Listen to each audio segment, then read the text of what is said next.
கள்ளக்குறிச்சி கள்ளச்சாராய மரணங்கள் தொடர்பாக அதிமுக மனுவுக்கு உரிய நடவடிக்கை எடுப்பதாக ஆளுநர் உறுதியளித்துள்ளதாக எதிர்க்கட்சித் தலைவர் எடப்பாடி பழனிசாமி தெரிவித்துள்ளார்.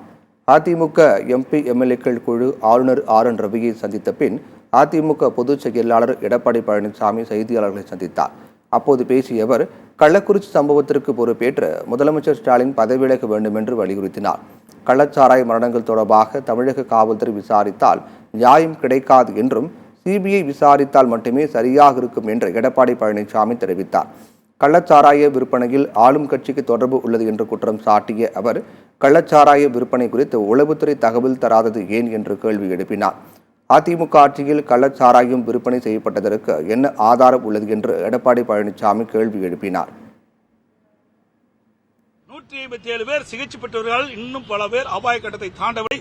இதுக்கு முழு பொறுப்பு திராவிட முன்னேற்ற கழகத்தினுடைய தலைவர் இன்றைய முதலமைச்சர் திரு ஸ்டாலின் அவர்கள்தான் பொறுப்பேற்று தார்மீக நீதியாக ராஜினாமா செய்ய வேண்டும். இந்த விசாரணை உண்மையாக நேர்மையாக நீதி நிலைநாட்டப்பட வேண்டும் என்றால் சிபிஐ விசாரிக்கப்பட வேண்டும்.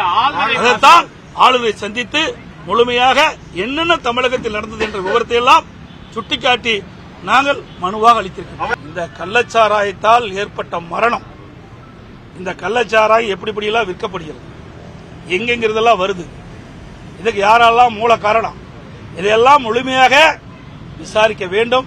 இதற்கு சிபிஐ விசாரணை தான் சிறந்தது. அப்பொழுதுதான் உண்மைத்தன்மை தெரியும்.